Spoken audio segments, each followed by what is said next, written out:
La cybercriminalité n'est plus un simple slogan.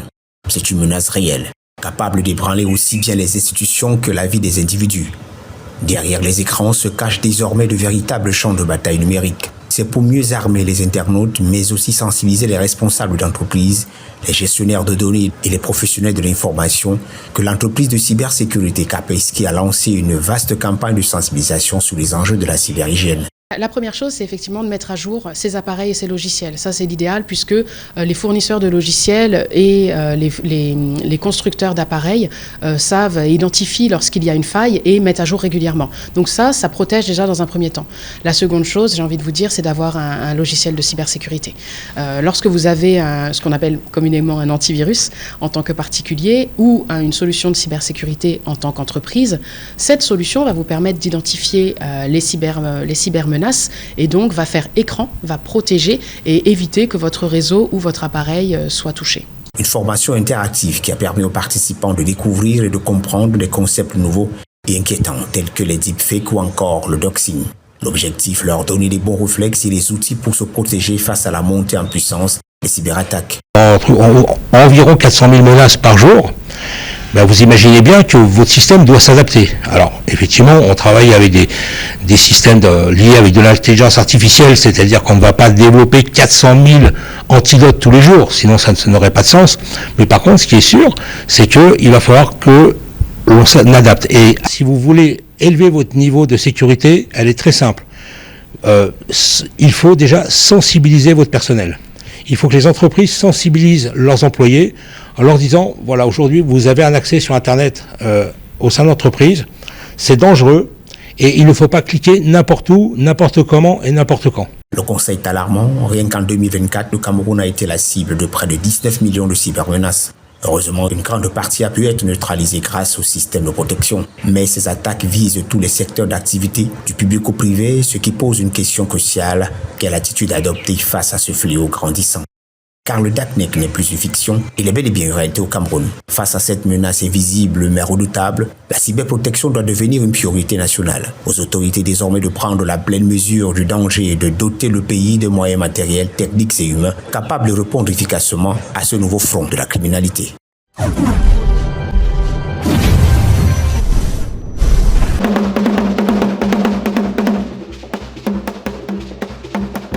La ville de Douala a vibré au rythme de la cérémonie de présentation de l'ouvrage à 2 tomes intitulé « Pour le libéralisme communautaire, de l'idéologie aux réalisations ». Elle a été présidée par le représentant du ministre d'État, ministre de l'Enseignement supérieur, chancelier des ordres académiques. La présence de la représentante du gouverneur de la région du littoral, du préfet du Vouri, du recteur de l'université de Douala, du professeur Henri Désiré Maudit Coco Bébé, du maire de la ville de Douala, docteur Roger Bassandine, parrain de la cérémonie, de l'honorable Malise Tongo Douala Bel, président du comité d'organisation de la ville de Douala, de André Luther Meka, président fondateur de l'association Synergie nationale de la promotion du vivre ensemble, ainsi qu'un parterre important de personnalités, témoins de l'intérêt d'avoir des arguments de campagne électorale pour le candidat à l'élection présidentielle d'octobre 2025 pour le compte du Rassemblement démocratique du peuple camerounais. Les 2 tomes de l'ouvrage Pour le libéralisme communautaire, de l'idéologie aux réalisations sont précédés d'une magnifique préface de Monsieur le Premier ministre, chef du gouvernement, Joseph John Gouté. Au total, 24 chapitres et autant de contributions pour plus de 600 pages de lecture. Il faut le dire, la cérémonie de présentation dans la ville de Douala de l'ouvrage à 2 tomes intitulé Pour le libéralisme communautaire, de l'idéologie aux réalisations a été l'occasion de remercier le président de la République du Cameroun pour les grandes réalisations dans la capitale économique. Dr Roger Mbassadine, maire de la ville de Douala et parrain de la cérémonie, a tenu au cours de son allocution de circonstances de souligner quelques projets phares réalisés dans la ville de Douala. Je suis très heureux de la présentation de cet ouvrage qui vient d'être faite aujourd'hui par un aéropage universitaire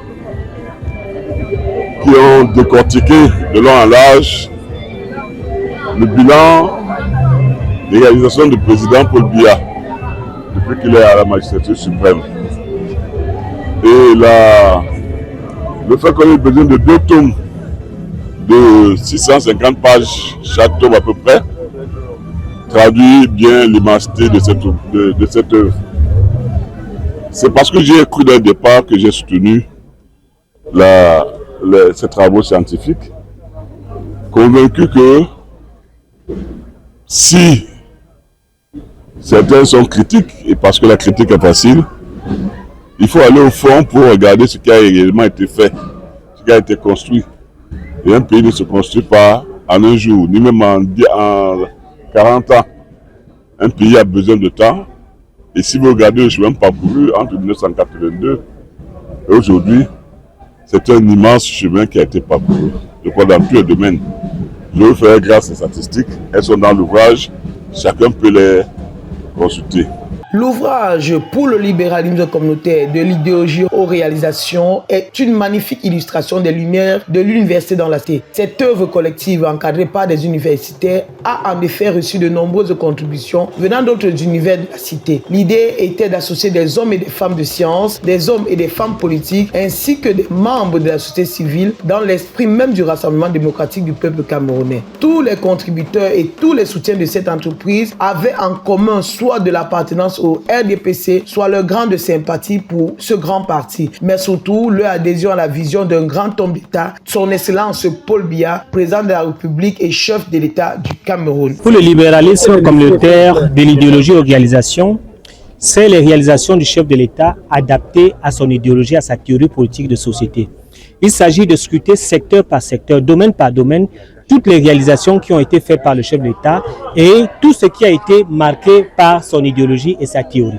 La cérémonie de présentation dans la ville de Douala de l'ouvrage à 2 tomes intitulé pour le libéralisme communautaire de l'idéologie aux réalisations a été l'occasion de marquer un temps d'arrêt sur toutes les grandes réalisations du président de la République, son Excellence Paul Biya, candidat à l'élection présidentielle d'octobre 2025 pour le compte du Rassemblement démocratique du peuple camerounais.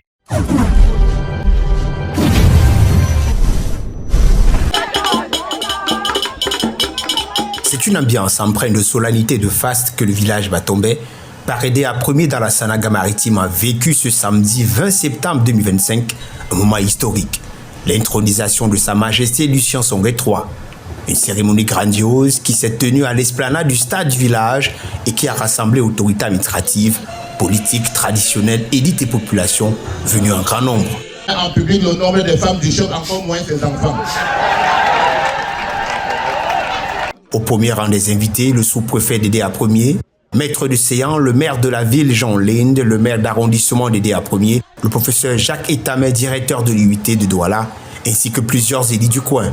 L'événement a été rehaussé par la présence remarquée du ministre Jean-Ernest Massenangale Bibéhe, fils du terroir, accompagné de son frère Alphonse Bibéhe. Aux côtés des autorités administratives, une forte délégation des chefs traditionnels, conduite par le chef du canton Adié, Sa Majesté Ndong William, est également venu marquer son soutien. Dans son discours, le sous-préfet a rappelé les missions assignées au nouveau chef.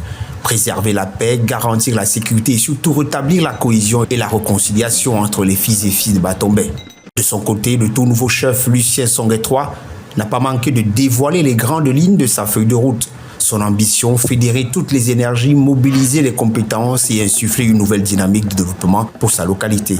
Au-delà de la symbolique, cette intronisation paraît comme un moment de communion et de retrouvailles, une célébration qui témoigne de l'importance des chefferies traditionnelles dans la préservation des valeurs culturelles et dans l'accompagnement du développement local.